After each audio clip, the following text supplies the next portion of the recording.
Programa Diálogo com Edmo Bernardes. Apoio Valorap, auditoria, contabilidade, consultoria tributária e financeira. A CIRP, valorize o perto, valorize o próximo. Musicake, venha reconhecer Unidade Itatiaia.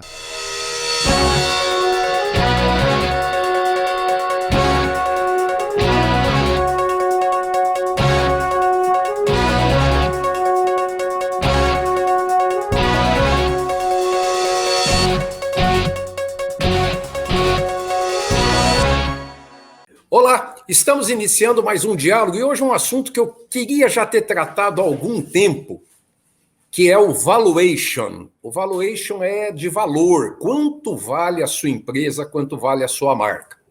E eu estou recebendo o professor doutor Marcelo Botelho, professor da FEA USP, e que vai aí o que é e como que se faz. Obrigado, Marcelo, por estar conosco. Obrigado, Edmo, pelo convite. Então vamos lá, vamos começar. Naturalmente, as empresas, sejam elas independentes, se é micro, MEI, SA, limitada, elas têm que saber o valor delas, independente de estar à venda, não estar à venda ou qualquer outra coisa. É importante que o empresário saiba o valor da sua empresa? Olha, Edmo, talvez saber o valor exato dela não é uma coisa necessária, até porque é difícil de estabelecer esse valor. Mas essa percepção de valor ou do que direciona o valor é extremamente importante. Eu costumo brincar numa analogia de que o valor de uma empresa é como se você estivesse dirigindo um carro numa noite escura, né? Você tem aí o farol baixo que você está olhando no curto e médio a distância, e isso seria aí como você fazer uma gestão da empresa baseada no lucro dela. Você pode olhar ainda mais no curto prazo, como aquele farol de milha que dá aquela pequena distância à frente, e isso é a gestão de caixa dela. Mas se você quer ver para onde a empresa está indo bem lá na frente, é importante observar a geração de valor, que é o que o valuation nos dá como medida, né? Então, para ter uma noção para onde a empresa está indo, como ela está gerando valor, é importante ter uma boa noção do valuation. Vou pedir para vocês esmiuçar um pouquinho. Ok, a gente está vendo mais próximo da barriga, né? Nós estamos fazendo conta no papel de pão, eu vendi tanto, gastei tanto com a minha conta de luz, conta de água, etc e tal, sobrou ou não sobrou, nós estamos com o farol baixo. Lá, para a gente acender bem o farol e ir lá na frente, o que a gente precisa fazer e onde a gente quer chegar? Perfeito. Essa visão já é uma visão mais de longo prazo, então eu vou ter que extrapolar para o futuro. Existem algumas maneiras de se fazer o valuation. A principal delas é pelo método que a gente chama de fluxo de caixa descontado. Então eu vou projetar o futuro, essa projeção vai dar o quanto eu espero ter de receitas, o quanto eu espero ter dessas receitas, o recebimento de fato delas, o quanto eu espero ter de pagamentos, de gastos, para ver o fluxo que eu vou gerar ao longo do tempo. Em geral, eu vou fazer uma janela temporal de 5 a 10 anos, e a partir disso a gente faz um cálculo de matemática financeira que a gente chama de perpetuidade. Se a empresa continuasse existindo indefinidamente, o que ela geraria de fluxo de caixa. Depois eu trago esse valor todo a valor presente, também utilizando matemática financeira e aplicando aí uma taxa de desconto para ter uma ideia do quanto essa empresa vale hoje. Ou seja, se eu pudesse temporalmente trazer tudo que ela vai gerar no futuro para esse momento agora, o quanto eu teria de dinheiro? E essa é a ideia por trás do valuation. Professor, nós estamos no Brasil, professor. Nós não estamos na Noruega, nós não estamos na Suécia, entendeu? É Brasil. E eu não quero nem falar de Covid, hein? Eu quero falar só de Brasil. Brasil sem Covid. Sem Covid. Quer dizer, como é que a gente olha para frente, dependendo de situações econômicas, de planos mágicos que se faz. Estamos falando aí agora numa mini reforma tributária, estamos falando em reforma administrativa do governo. É possível navegar nesse mar, professor? Edmond, é possível. Não é fácil, mas é um processo que alguns autores famosos até dizem, valuation tem tanto de ciência quanto de arte. Então, sim, depende. Tem uma receita de bolo, como eu mencionei, mas tem também um aspecto de arte, de entender o ambiente, de fazer essas projeções. Essa parte que você tocou de projetar o futuro é um dos pontos mais sensíveis, porque às vezes uma pequena mudança de expectativa vai impactar bastante nesse futuro que eu espero. E aí o técnico ou quem estiver aplicando esse valuation, ele vai ter capacidade de fazer algumas análises complementares, que a gente chama de análise de sensibilidade, justamente para testar diferentes cenários ou até fazer simulações de possíveis variações nessas expectativas, justamente até para poder prever, bom, e se for melhor do que eu esperava, e se for pior do que eu esperava, trazer essas situações diferentes é importante para ter uma ideia. As pessoas, elas às vezes imaginam que eu vou chegar num valuation exato em centavos. E não é bem assim. Esse valor ele depende muito dessas premissas estabelecidas. Então, reconhecer o que eu espero e até validar com o que outros participantes do mercado esperam é importante para ter essa noção. Quando a gente fala do valuation, né, nessa importância, seja a curto, médio ou longo prazo, e aí tanto faz, né? As pessoas podem talvez não estar relacionando com as situações que as empresas podem ou já estão se deparando com determinados processos dentro do cunho empresarial. Então, por exemplo, às vezes você quer vender sua empresa ou alguém quer comprar sua empresa, quer dizer, como é que vai estabelecer um valor dessa empresa? Às vezes a gente tem uma separação de sócios, tem 2, 3, 4, 10 sócios, sei lá, e sai 1, sai 5. Você tem fusão, você junta com uma outra empresa, você está procurando investidor, você está procurando alguém para chegar e falar, ó, toma aí 10 mil réis, toma aí não sei quanto, e questões fiscais também, né? E até se você quiser falar algum detalhe de cada um desses setores que eu citei e outros, fica à vontade, por favor. Legal. Essa tua colocação é bem pertinente, porque elas são as principais utilizações do valuation, né? Então, é muito comum a gente pensar no cálculo do valor de uma empresa quando a gente está em um processo que a gente chama de M&A ou combinação de negócios, uma tradução mais livre aí, processos de fusões e aquisições. Então, eu tenho uma empresa sendo vendida para outra empresa, ou que vai ser incorporada, ou que vai se fazer uma fusão. E aí, para isso, eu preciso saber o quanto vale, né? Eu tenho que olhar com o olho do comprador.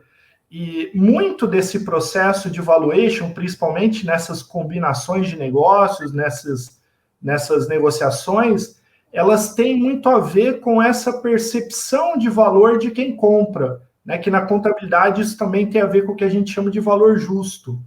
Então, se eu aceito pagar alguma coisa por algo, eu tenho uma expectativa de que no futuro isso vai me gerar um benefício.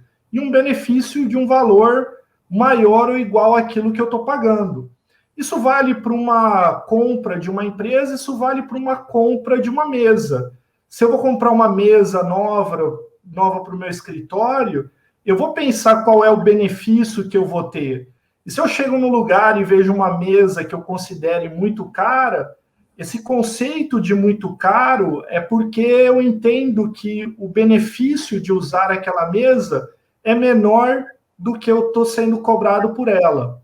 A mesma lógica vai valer para uma empresa. Se eu vou comprar uma empresa, eu preciso entender os benefícios que ela vai me trazer. Algumas vezes, esses benefícios estão mais claros, né? Eu estou comprando uma empresa, ela tem máquinas, ela tem equipamentos, ela tem uma planta industrial, ela tem estoque, e isso é facilmente verificável, quantificável, e até às vezes é razoavelmente fácil de se ver o quanto vale, porque eu consigo ver o quanto isso vale no mercado. Mas algumas vezes a aquisição de uma empresa traz outras medidas que não são tangíveis, né? Que são o que a gente chama de ativos intangíveis. Mas não entra nisso agora, não, porque eu quero entrar daqui a pouco, eu quero me alongar no intangível. Mas continua, deixa o intangível para daqui a pouco. Tá. E nessa história toda, eu vou tentar medir a percepção do quanto esse negócio vai me gerar de benefícios. Então, às vezes, a própria compra de uma empresa, ela vai fazer uma atividade complementar a algo que me interessa. E eu sei que trabalhando juntos, a gente vai ganhar muito mais, vai lucrar muito mais. Então, não é simplesmente só ver o quanto vale cada item daquela parte, mas é tentar ver o quanto vale o todo, né? Aquela ideia de sinergia, que o todo vale mais do que a soma das partes. Então, esses processos, eles têm que ser muito bem analisados, justamente para que eu não faça avaliações e deixe de fora algum benefício muito grande que aumentaria o valor dessa empresa, mas também não posso varrer para debaixo do tapete qualquer risco, qualquer potencial fator que venha a apresentar um risco de ter que gerar um prejuízo também e que eu não considere na minha conta. Então, é um processo, muitas vezes até longo e bastante exaustivo em tentar entender todas as possibilidades e o que afeta a geração de valor naquele negócio. Bom, eu vou antecipar o nosso intervalo, porque aí a gente vai voltar, eu quero comentar outras coisas tão importantes quanto essa depois desses esclarecimentos do professor Marcelo Botelho. Daqui a pouquinho nós estamos de volta, até já!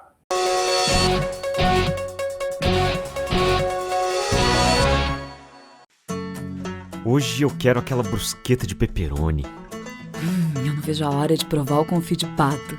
Ou será que peço o risoto de carne seca, hein? E eu mereço brownie de sobremesa. Eu vou pedir a torta de chocolate com gelé de damasco. Nossa, a gente nem chegou e já tá pensando na sobremesa.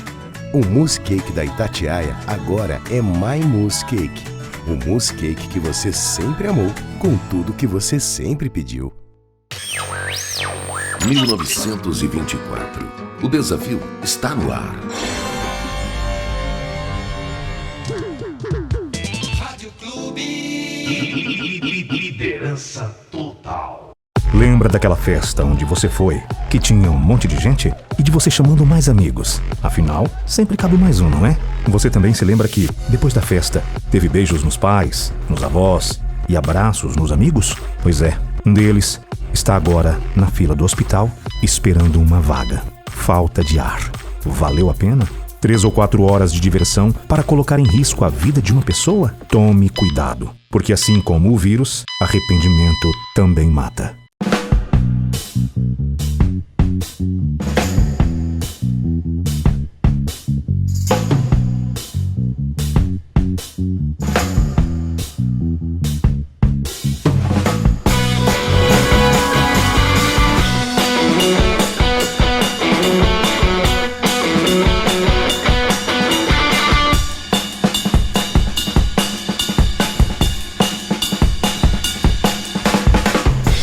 Voltamos a apresentar Diálogo, Apoio, Valorap, Acirp, Mousse Cake. Estamos de volta com o segundo bloco do programa e eu gostaria de só pedir um minuto para o professor Marcelo.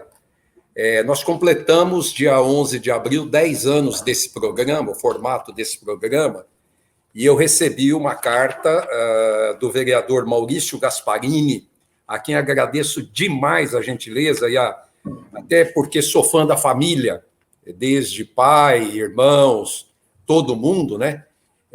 Cumprimentando-nos, né, pelos 10 anos desse programa, e eu fico muito feliz porque a gente acha e que pode estar contribuindo, e esse é o nosso objetivo, né, como no programa de hoje, contribuir com a cidadania, com o conhecimento, com todas as pessoas da nossa região. Então, Maurício Gasparini, muito obrigado pela sua atenção. Bom, voltando, professor Marcelo, para empresas SA, as pessoas também têm que entender que existe um padrão que é sugerido pela Comissão de Valores Mobiliários, né, que é a CVM, que não é assim, vai indo, vai fazendo, e etc. Até porque uma SA é um pouco mais complicada do que uma limitada, uma MEI, enfim. Perfeito. O que acontece, né? Quanto maior a empresa e quanto mais complexa a atividade dela, é mais comum ter uma regulação maior. Quando a gente vai para as sociedades anônimas, principalmente as de capital aberto, aquelas que têm ações negociadas em bolsa, a gente precisa ter uma qualidade da informação muito maior e muito mais detalhada para o investidor. E por que isso é importante? Imagine que você é sócio de uma pequena, de uma média empresa. Além de ser o principal investidor, você tem acesso a essa empresa. Então, você pode conversar com o contador, você pode conversar com o financeiro, você pode conversar com o gerente de vendas, você pode tirar suas dúvidas, saber se aqueles números que estão ali representam a realidade, conversar quais são as perspectivas deles a respeito de venda, a respeito de custos, a respeito de lucro. Quando eu me torno acionista de uma empresa de capital aberto, né, eu passo a ser mais um dentre milhares. E esses milhares estão fora da empresa. Então, se, por exemplo, eu vou lá e compro uma ação da Petrobras, não adianta eu chegar lá na sede da Petrobras no Rio de Janeiro e bater na porta e falar, olha, eu estou com uma dúvida aqui, eu quero conversar com o contador. Ele não vai me atender. Né? Existe um momento para isso, que são as assembleias, mas esses momentos acontecem 1, 2 vezes por ano, tem todo um cerimonial para poder estabelecer a ordem de quem vai falar, quem vai perguntar.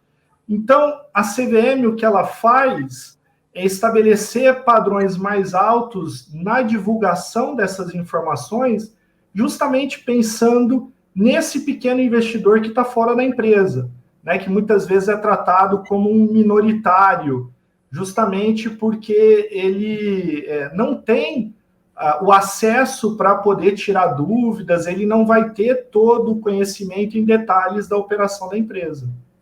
Até porque, como o senhor citou aí, você pega países aí de primeiro mundo, Estados Unidos, Canadá, a Europa, nós vamos ter aí não só pessoas físicas, mas também, por exemplo, fundos de pensões investindo em empresas, porque é dali que sai a aposentadoria do cidadão. Então, o cara deu aula, ele é professor a vida inteira, não tem esse negócio de 10% ao ano, taxa Selic, isso não existe lá.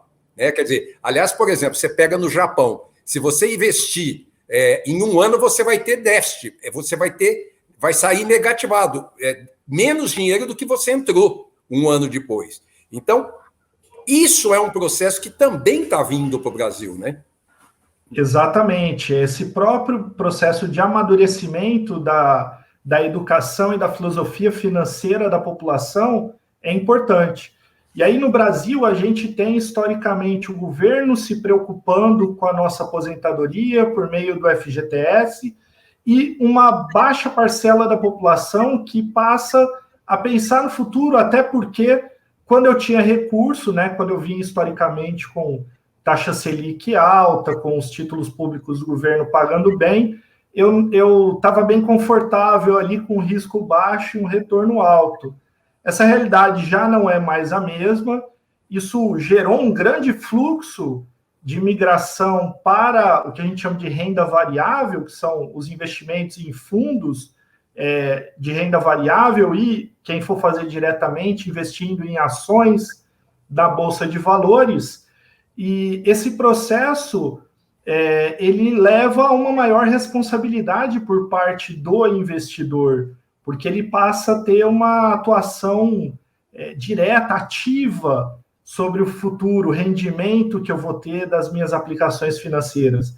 Então, entender um pouco do que leva uma empresa a ter um determinado valor hoje no mercado é entender muito da expectativa que o mercado tem nesse futuro, né? E uma exemplificando, coisa... só para finalizar, por favor, exemplificando esse caso, né? Acho que uma boa parcela da população vê hoje em dia o caso da Tesla, que é uma empresa norte-americana de carros elétricos, né?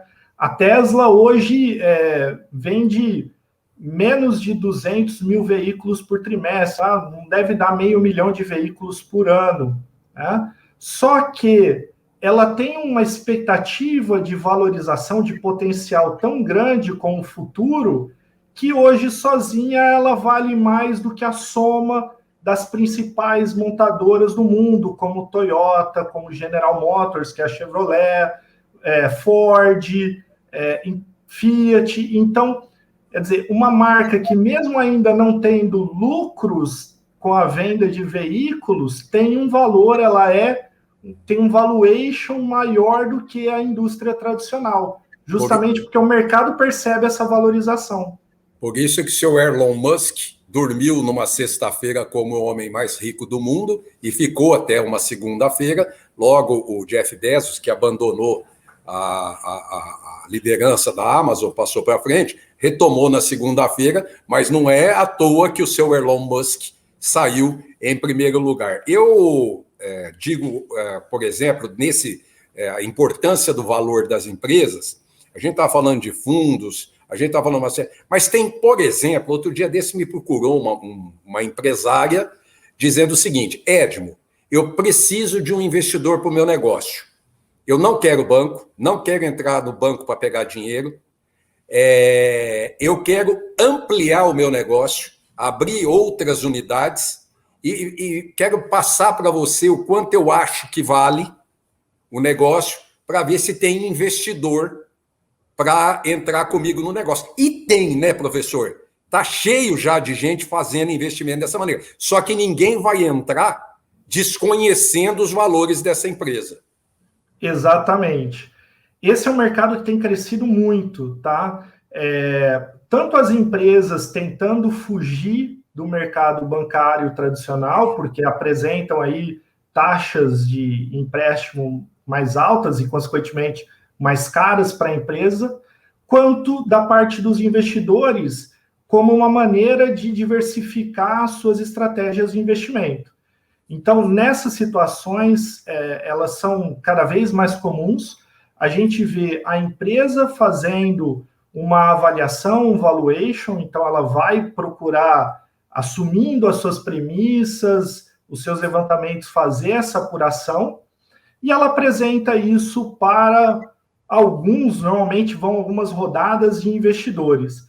É comum que os investidores também façam o seu próprio valuation, justamente por, às vezes, entenderem que é necessário assumir uma premissa diferente ou uma simulação diferente para entender melhor os seus riscos, mas eles podem entrar tanto como investidores, acionistas, né, ou cotistas, no caso de uma empresa limitada, quanto como credores que vão emprestar. Então, hoje é muito comum essa figura das empresas captarem junto a fundos ou junto a investidores e, para todo esse processo, fazer a apresentação, o cálculo do seu valuation, né? Esse é um mercado que tem crescido bastante, o que é bom, porque diminui um pouco a intermediação financeira, isso gera para a empresa um dinheiro mais barato e para o investidor uma rentabilidade maior. Professor, o intangível, né? A gente trabalha com marcas, na construção de marcas, essa é a parte que mais gera curiosidade. Então, naturalmente, não é porque uma empresa vai bem, naturalmente que não é porque uma empresa vende muito, que aquela marca tem um valor altíssimo. Ela vai ter o valor contábil dela, mas tem marcas que têm um valor altíssimo porque o produto gerou aquilo para aquela marca. Dou exemplo, um sabão em pó Omo, uma papinha Nestlé. A gente tem vários produtos que a marca vale mais ou vale menos. E isso é intangível ou se torna tangível? Isso é intangível, né? A própria palavra intangível é alguma coisa que eu não posso tocar. E é normal a gente pensar sempre no intangível como sendo a marca, mas ela não é só a marca, né? Ela está associada, claro, à marca, mas ela está associada a aspectos de valor percebido, como qualidade, como você bem colocou. Isso está associado muitas vezes a uma carteira de clientes, ou seja, relacionamentos que a empresa tem. Isso está associado ao capital intelectual, aos seus funcionários, ou muitas vezes até a patentes, né, produtos que ela desenvolveu, que ela registrou, que ela tem direitos autorais sobre eles. E cada vez mais no mundo, inclusive no Brasil, os valores das empresas, eles crescem em função desses intangíveis, né? Porque eles é que têm um potencial maior de gerar valor no futuro. Então, não adianta eu só ter uma marca que é bem reconhecida, mas eu ter uma marca que é bem reconhecida, eu ter uma boa localização, um bom relacionamento com clientes. Então, tudo isso compõe o valor de uma empresa. E na hora que a gente vai fazer o valuation dela, o que a gente vai fazer é verificar como esses fatores intangíveis, no futuro, vão gerar um maior fluxo de caixa, ou seja, vão gerar mais vendas para essa empresa. Eu queria, só para concluir, nós estamos indo para o final do programa, empresas que, por exemplo, têm um programa socioambiental, empresas que têm um programa de carbono zero ou compra de carbono, isso reflete também na marca? Reflete também. Esse é um conceito que hoje está muito em moda e que tem impactado o valuation das empresas, que é o ESG, né? É uma sigla em inglês, ESG, de ambiental, social e governança, né? Então, as empresas e o mercado está vendo isso, e as teses de valuation estão refletindo isso, dão uma avaliação melhor para aquelas empresas que apresentam responsabilidade ambiental, responsabilidade social e um bom modelo de governança, um bom modelo de gestão com o ambiente que ela está relacionada, com aquelas partes envolvidas. O que o mercado vem observando, inclusive estudos vêm comprovando isso ao longo das últimas décadas, é que empresas que têm um bom desempenho ambiental, um bom desempenho social, boa governança corporativa, apresentam resultados no longo prazo melhores do que as empresas em geral. Então, essa tendência vem crescendo e ela está sendo muito utilizada até mesmo na hora de avaliar as empresas, na hora de fazer o seu valuation. Quero agradecer, professor doutor Marcelo Botelho. Acho que ficou muito legal, esclarecedor para você, empresário, ou para quem não é, para investidor, a importância do valuation. E só mais uma vez dizer que o doutor Marcelo é um craque, emprestou para a gente e que semana que vem a gente está de volta. Professor, muito obrigado, pessoal. Até semana que vem, até lá. Programa Diálogo com Edibo Bernardes. Apoio Valorap, auditoria, contabilidade, consultoria tributária e financeira. A CIRP, valorize o perto, valorize o próximo. Musicake, venha reconhecer Unidade Itatiaia.